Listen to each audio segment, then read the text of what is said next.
Hello students, welcome to the channel. आज हम class 6 English का second chapter hidden truths the story of 5 Chinese brothers पढ़ें। Once upon a time there were 5 Chinese brothers. एक बार की बात है, 5 चाइनीज ब्रदर्स रहा करते थे। And they all looked exactly alike. और वो सबके सब बिल्कुल एक जैसे दिखते थे। They lived with their mother in a little house. वो अपनी माँ के साथ एक छोटे से घर में रहते थे। Not so far from the sea, जो समुद्र से ज्यादा दूर नहीं था। The first Chinese brother could swallow the sea. अब ये जो पांचों चाइनीज ब्रदर्स थे, इन सबके पास एक एक एक टैलेंट था। तो पहला जो चाइनीज ब्रदर था, वो समुद्र को अपने अंदर ले सकता था, अपने मुंह के अंदर रख सकता था। स्वैलो मतलब अपने अंदर लेना। The second Chinese brother had an iron neck. जो सेकेंड चाइनीज ब्रदर था, उसके पास लोहे की गर्दन थी, आयरन की नेक थी। The third Chinese brother could stretch his legs. जो थर्ड चाइनीज ब्रदर था, वो अपने पैर जो था वो बहुत लंबे तक फैला सकता था, जितना वो चाहे।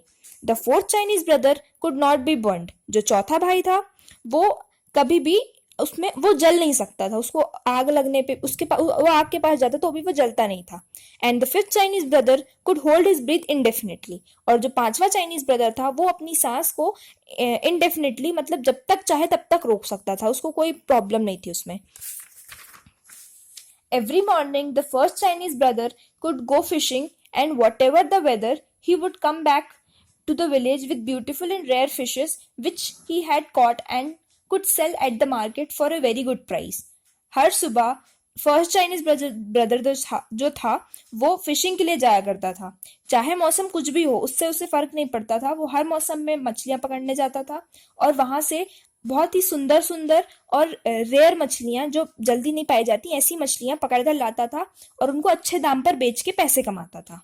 One day he as he was leaving the market place. एक दिन की बात है, जब वह अपनी मछलियां बेचकर मार्केट से वापस लौट रहा था, a little boy stopped him and asked him if he could go fishing with him. तभी उसको एक छोटे बच्चे ने रोक लिया, एक छोटे से लड़के ने रोक लिया और उसको कहा कि क्या वो उसके साथ फिशिंग करने जा सकता है। No, it could not be done, said the first Chinese brother. First Chinese brother फिर कहता है कि नहीं, ऐसा नहीं हो सकता। But the little boy begged and finally the first Chinese brother consented. इसके बाद जो बच्चा रहता है, वो उससे बहुत ज्यादा बोलता है कि नहीं प्लीज मुझे ले चलो, और काफी रिक्वेस्ट करता है। तब जो चाइनीज ब्रदर रहता है वो मान जाता है। कंसेंटेड मतलब होता है मान जाना। Under one condition, said he. उसने कहा ठीक है, लेकिन एक कंडीशन है, उसी के उस पे मैं तुम्हें लेकर जाऊंगा। And that is that you shall obey me promptly. उसने कहा कि वो शर्त यह है कि तुम्हें मेरी बात तुरंत माननी पड़ेगी। जैसे ही मैं कहूंगा, प्रॉम्प्टली मतलब होता है क्विकली, मैं जैसे ही तुम्हें कुछ करने को कहूंगा तुम्हें तुरंत मानना पड़ेगा। Yes yes, the little boy promised. और जो लिटिल बॉय होता है, छोटा बच्चा होता है, वो तुरंत इस चीज के लिए हाँ कर देता है कि ठीक है, मैं आपकी बात मानता हूँ, आप जैसे ही बोलोगे मैं आपकी बात जो बोलोगे मैं वैसे करूंगा। Early the next morning, the first Chinese brother and the little boy went down to the beach. Next morning, अगली सुबह, जो फर्स्ट चाइनीज ब्रदर था और वो जो छोटा बच्चा था, वो दोनों बीच में जाते हैं, समुद्र के पास जाते हैं। Remember, said the first Chinese brother, you must ओबे me promptly. First Chinese brother फिर कहता है कि याद रखना, तुम्हें मेरी बात तुरंत माननी पड़ेगी। जैसे ही मैं कुछ भी बोलूंगा तुम्हें मानना पड़ेगा। When I make a sign for you to come back, you must come at once. जैसे ही मैं तुम्हारी तरफ इशारा करूंगा कि तुम वापस आओ, तुम तुरंत वापस आ जाओगे। Yes yes, the little boy promised. Little boy जो रहता है वो फिर से प्रॉमिस करता है कि हाँ हाँ, आप जैसा बोलोगे वैसे ही।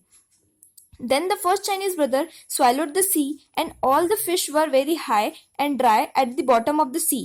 जैसे ही फर्स्ट चाइनीज ब्रदर अपने मुंह के अंदर सारा समुद्र का पानी ले लेता है, वैसे ही वहां पर सारी जो मछलियां होती है वो बस बचती हैं और पूरा जो समुद्र में पूरा जो सूखा पड़ जाता है उस एरिया में जहां का वो पानी अपने मुंह के अंदर ले लेता है। And all the treasures of the sea lay uncovered. और समुद्र में जितनी भी प्रकार की चीजें होती हैं वो सब सामने दिखने लगती हैं। The little boy was dilated. जो छोटा बच्चा रहता है वो बहुत ज्यादा खुश हो जाता है। He ran here and there, stuffing his pocket with strange pebbles, extraordinary shells and fantastic algae. जैसे ही वो पानी अंदर लेता है, वह सब सामान बाहर आ जाता है। छोटा बच्चा बहुत ज्यादा खुश होकर दौड़ कर जाता है और अपने पॉकेट्स में जितना भी सामान उसको दिखता है वो सब भरने लगता है। उस सामान में होता है स्ट्रेंज पेबल्स। पेबल्स मतलब होते हैं अलग अलग प्रकार के पत्थर।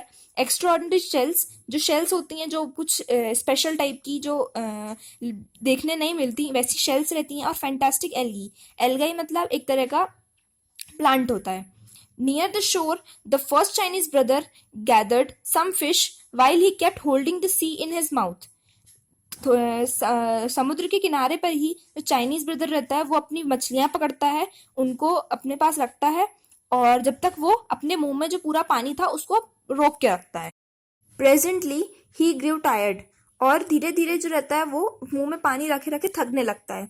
It is very hard to hold the sea, क्योंकि समुद्र का इतना सारा पानी अपने मुंह में रख के रखना बहुत ज़्यादा मुश्किल होता है। So he made a sign with his hands for the little boy to come back. इसीलिए वो अपने हाथों से इशारा करता है छोटे बच्चे को कि जल्दी से वापस आओ। The little boy saw him but paid no attention. फिर जो छोटा बच्चा रहता है वो उसको देखता तो है लेकिन उसकी तरफ ध्यान नहीं देता। The first Chinese brother made great movement with his arms that meant come back, but did the little boy care? No, not a bit, and he ran further away. फिर जो चाइनीज ब्रदर रहता है वो बहुत तेज तेज इशारे करता है अपने हाथों से, जिसका मतलब साफ समझ में आता है कि वो उसे वापस बुला रहा है। पर जो छोटा बच्चा रहता है उसको बिल्कुल भी परवाह नहीं होती और वो और दूर भाग जाता है। Then the first Chinese brother felt the sea swelling inside him and he made desperate gestures to call the little boy back. इसके बाद जो फर्स्ट चाइनीज ब्रदर रहता है उसको ऐसा लगने लगता है कि समुद्र का जितना पानी उसने अपने मुंह में रख के रखा है वो सब उसके अंदर चला जाएगा। इसीलिए वो बहुत साफ तरीके से बहुत अच्छे से जेस्चर्स करता है, इशारे करता है उस लिटिल बॉय को कि वो वापस आ जाए। But the little boy made faces at him and fled as fast as he could. पर जो छोटा बच्चा रहता है वो उसकी तरफ देख के नए अलग अलग तरीके के चेहरे बनाता है और जितना तेज हो सके उतना तेज भाग जाता है। फ्लेड मतलब होता है भागना। The first Chinese brother held the sea until he thought he was going to burst. First Chinese brother अपने मुंह में समुद्र का पानी तब तक रख के रखता है जब तक उसको ऐसा नहीं लगने लगता कि वो उसका मुंह जो है वो फट जाएगा। All of a sudden the sea forced its way out of his mouth. थोड़ी देर में जो समुद्र का पानी है वो बाहर तरफ उसके मुंह से बाहर आने लगता है और went back to its bed and the little boy disappeared. और थोड़ी देर में सारा का पानी जो है वो वापस बाहर आ जाता है और जो छोटा बच्चा होता है लिटिल बॉय होता है वो उसमें डूबकर गायब हो जाता है। When the first Chinese brother returned to the village alone, he was arrested. जैसे ही फिर उसके बाद जैसे ही फर्स्ट चाइनीज ब्रदर विलेज गांव की तरफ वापस लौटता है पुलिस उसको अरेस्ट कर लेती है, पुट इन प्रिजन, और उसको जेल खाने में डाल दिया जाता है। Tried and condemned to have his head cut off, और उसको सजा सुना दी जाती है कि उसका जो सिर है वो काट दिया जाएगा, क्योंकि सबके हिसाब से वो छोटा बच्चा इसके कारण मरता है कि इसी ने कुछ किया। उन्हें ये नहीं पता होता कि वो वहां जाकर डूब गया है। On the morning of the exclusion he said to the जज। सजा सुना, एक्सक्लूजन मतलब होता है सजा सुनाना। तो जिस दिन उसकी सजा रहती है उस दिन सुबह फर्स्ट चाइनीज ब्रदर जो है वो जज से कहता है, your honour will you allow me to go and bid my mother goodbye. वो कहता है कि मैं अब जाकर अपनी माँ से मिलकर उन्हें गुड बाय कह सकता हूँ। बिड मतलब होता है टू गिव, क्या मैं अपनी माँ को जाकर अपना गुड बाय दे सकता हूँ। It is only fair said the जज। जज कहते हैं हाँ बिल्कुल, ये बिल्कुल सही होगा, आखिरी इच्छा की तरह से पूरा किया जाएगा। So the first Chinese brother went home and the second Chinese brother come back in his place. अब जो फर्स्ट चाइनीज ब्रदर जब वो अपनी माँ से मिलने बोल के जाता है तो उसकी जगह उसका सेकंड चाइनीज ब्रदर आता है, क्योंकि वो सब के सब एक जैसे दिखते हैं तो किसी को पता ही नहीं चलता कि कौन सा फर्स्ट है कौन सा सेकंड। तो सेकंड चाइनीज ब्रदर जो रहता है वो उसकी जगह पे आ जाता है। क्यों? क्योंकि उसके पास जो सेकंड चाइनीज ब्रदर के पास एबिलिटी थी कि उसकी जो गर्दन थी वो आयरन की थी, तो उसकी जब गर्दन काटी जाएगी तो सेकंड चाइनीज ब्रदर को कुछ भी नहीं होगा। All the people were assembled on the village square to witness the exclusion.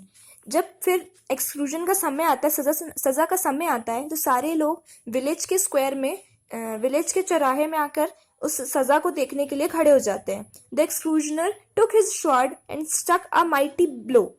फिर जो सजा सुनाने वाला होता है, जो सजा देने वाला होता है, वो अपनी तलवार निकालता है उसकी उसकी गर्दन काटने के लिए, लेकिन और धीमे से उसकी गर्दन पे जैसे ही मारता है, उसके गर्दन पे मारता है। But the second Chinese brother got up and smiled. पर उसके मारने के बाद भी जो सेकेंड चाइनीज ब्रदर होता है वो उठ के बैठ जाता है और हंसने लगता है, स्माइल करने लगता है। क्यों? क्योंकि उसको कुछ हो ही नहीं सकता, क्योंकि उसके पास आयरन की नेक है। He was the one with the iron neck and they simply could not cut his head of. क्यों? ऐसा क्यों होता है? क्योंकि उसके पास आयरन की नेक होती है और वो उसकी गर्दन इतनी आसानी से नहीं काट सकते। Everybody was angry and they decided that he should be drowned. अब सभी को बहुत ज्यादा गुस्सा आने लगता है और सब डिसाइड करते हैं कि हम इसे पानी में इसे डुबो दिया जाए। On the morning of the exclusion, the second Chinese brother said to the judge. अब अगले दिन जब उसे डुबोने की बारी आती है, तब चाइनीज ब्रदर फिर से कहता है जज से, your honour, will you allow me to go and bid my mother goodbye. कि क्या मैं अपनी माँ के पास जाके, क्या आप मुझे अलाउ करेंगे कि मैं अपनी माँ के पास जाके उन्हें गुड बाय कह सकूँ? It is only fair, said the जज। फिर जज कहता है कि हाँ ये सही है, तुम्हें अलाउ किया जाएगा। So the second Chinese brother went home and the third Chinese brother came in his place. He was pushed on a boat which made for the open sea. उसके बाद जब वो वापस आता है तो सेकेंड चाइनीज ब्रदर की जगह जो आता है वो थर्ड चाइनीज ब्रदर आता है, जिसके पास एबिलिटी होती है कि उसके पैर जितने चाहे वो उतने ज्यादा स्ट्रेच कर सकता है। उसके बाद जब वो वापस आ जाता है तो उसको एक बोट में पुश कर दिया जाता है जो कि ओपन सीज के लिए बनी हुई थी। When they were far out on the ocean, the third brother was thrown overboard. जब वो किनारे से बहुत ज्यादा दूर आ जाते हैं तो थर्ड चाइनीज ब्रदर जो होता है उसको पानी में गिरा दिया जाता है, फेंक दिया जाता है। But he began to stretch his legs way down to the bottom of the sea, and all the time his smiling face was bobbing up and down on the chest of the waves. पर उसके पास तो ability होती है कि वो अपने पैर जितने चाहे उतने लंबे कर सकता है, इसलिए वो अपने पैर लंबे करने लगता है और समुद्र के बॉटम तक, जमीन तक ले जाके उस पर खड़ा हो जाता है और पूरे टाइम उन लोगों को देखकर वो स्माइल करता रहता है। और उसके जो फेस होता, स्माइलिंग फेस होता है, वो पानी की लहरों में ऊपर नीचे लोगों को दिखता रहता है। ही सिंपली कुड नॉट बी ड्रोन्ड, क्योंकि इसलिए उसे सिंपली बहुत इजीली कोई भी डुबा नहीं सकता, क्योंकि उसके पास उसके स्ट्रेचिंग लेग्स हैं। Everybody was very angry and they all decided that he should be burned. इसके बाद सबका गुस्सा बहुत ज्यादा बढ़ जाता है और वो डिसाइड करते हैं कि इसे जला दिया जाएगा। On the morning of the exclusion, the third Chinese brother said the judge. अब जब नेक्स्ट डे एक्सक्लूजन की बारी आती है, सजा की बारी आती है, तो थर्ड चाइनीज ब्रदर फिर कहता है कि जज से, your honour, will you allow me to go and bid my mother goodbye. कि क्या आप मुझे अलाउ करेंगे कि मैं अपनी मदर को जाके गुड बाय कह सकूं? जज फिर कहता है, it is only fair, said the जज। जज फिर कहते हैं कि ठीक है, तुम जा सकते हो। So the third Chinese brother went home and the fourth Chinese brother came in his place. अब जब थर्ड चाइनीज ब्रदर जाता है तो उसकी जगह फोर्थ चाइनीज ब्रदर आता है, लेकिन इसके बारे में भी किसी को पता नहीं चलता क्योंकि सब सेम थे।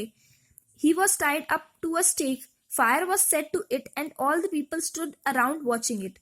उसके बाद चाइनीज ब्रदर को वहां पर ले जाकर स्टेक पे ले जाकर बांध दिया जाता है और उस पर आग लगा दी जाती है। सारे लोग आसपास खड़े होकर उसे देखते रहते हैं।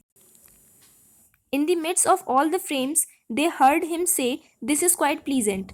मिड्स मतलब होता है बीच में, तो जब उसको इन फ्लेम्स के बीच में खड़ा कर दिया जाता है तो उसके बाद वो बोलता है कि दिस इज क्वाइट प्लीजेंट, कि ये बहुत अच्छा लग रहा है।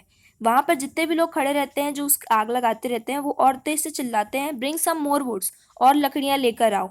द फायर रोड हायर, ना लोग चिल्लाते हैं कि लकड़ियां लेकर आओ, और वहां जो आग रहती है उस लकड़ियों से वो और ज्यादा बढ़ जाती है। Now it's is quite comfortable, अब जो है ये और ज्यादा अच्छा लग रहा है। Said the fourth Chinese brother ऐसा कहता है, for he was the one who could not B burned, क्योंकि वो उनमें से है, वो उन भाइयों में से वो है जो जलाया नहीं जा सकता। Everybody was getting more and more angry every minute, और वहाँ जितने ही लोग खड़े थे वो सब हर मिनट उनका गुस्सा जो था वो बढ़ता जा रहा था। And they all decided to smother him, और वो सब डिसाइड करते हैं कि इसको एक भट्टी में बंद कर दिया जाएगा। स्मूदर मतलब होता है भट्टी में बंद कर दिया जाएगा, जहाँ पर इसे सांस नहीं आएगी, वहाँ ये मर जाएगा। On the morning of the exclusion, the fourth Chinese brother said to the judge. अब जब एक्सक्लूजन की बारी नेक्स्ट डे आती है तो फिर फोर्थ चाइनीज ब्रदर कहता है जज से कि योर ऑनर, क्या मुझे आप अलाउ करेंगे कि मैं अपनी मम्मी को जाके गुड बाय कह सकूं? It is only fair, said the जज. जज फिर कहते हैं कि हाँ ठीक है, तुम जा सकते हो. So the fourth Chinese brother went home and the fifth Chinese brother came in his place. अब जब फोर्थ चाइनीज ब्रदर अपनी माँ से मिलने जाता है तो उसकी जगह फिफ्थ चाइनीज ब्रदर आता है, जिसके पास एबिलिटी होती है कि वो जब तक चाहे अपनी सांस रोक सकता है. A large brick oven has been built on the village square and it had been stuffed with whipped cream. अब जिस पर सज़ा की बारी आती है तो चौराहे पे विलेज के स्क्वायर पे ही एक लार्ज ब्रिक ओवन बनाया जाता है जिसको विप्ड क्रीम से स्टफ किया जाता है, जिसमें विप्ड क्रीम भर दी जाती है. The fifth Chinese brother was shoveled into the oven right in the middle of the cream and the door was shut tight and everybody sat and around and awaited. अब उसके बाद जो fifth Chinese brother होता है उसको उसके अंदर डाल दिया जाता है और उसका जो दरवाज़ा होता है उसको अच्छे से बंद कर दीजिए जिससे अंदर बिल्कुल भी हवा ना जाए और वो सांस ना लेने के कारण मर जाए. और सभी लोग जो होते हैं वो आसपास गोला बनाकर बैठ जाते हैं देखने के लिए कि क्या होता है. They were not going to be tricked again. उनका मानना था कि अभी तक जो चाइनीज ब्रदर था वो कुछ ट्रिक करके बच रहा था, इसलिए वो वहीं रहते हैं देखने के लिए कि वो इस बार कैसे बचता है. So they stayed there all night and even a little after dawn. अब वो पूरी रात वहीं पर बैठे रहते हैं. एंड लिटिल आफ्टर डॉन मतलब होता है हल्की सुबह, तो तब तक वो बैठे रहते हैं just to make sure. Then they open the door and pulled him out. उसके बाद फिर वो दरवाज़ा खोलते हैं और उसे बाहर निकालते हैं. And he shook himself and said that was a good sleep. अब वो बाहर आने के बाद फिर से स्माइल करता है और ये कहता है कि कितनी अच्छी नींद आई. Everybody stared open mouth and around eyed. अब ये सुनने के बाद सब शॉक में रहते हैं, सबका मुंह खुला का खुला रह जाता है. बट द जज स्टेप्ड फॉरवर्ड एंड सेड. लेकिन जो जज रहते हैं वो सामने आते हैं और कहते हैं we have tried to get rid of you in every possible way and somehow it can not be done. It must be that you are innocent. फिर जज कहते हैं कि हमने तुमसे छुटकारा पाने का हर पॉसिबल तरीका अपनाया पर फिर भी हम इसमें कामयाब नहीं हो पाए. इसका मतलब ये है कि तुम इनोसेंट हो, तुमने कुछ भी नहीं किया है. Yes yes shouted all the people. ये जज की ये बात सुनने के बाद सब लोग हाँ में हाँ मिलाने लगते हैं. So they let him go and he went home. इसलिए उसे जाने दिया जाता है और वो घर चला जाता है. And the 5 Chinese brother and there mother all live together happily for many years. और वो और उसकी माँ सभी लोग शांति से कई सालों तक जीते हैं. So this was the story. Now we will meet in our next video. Thank you.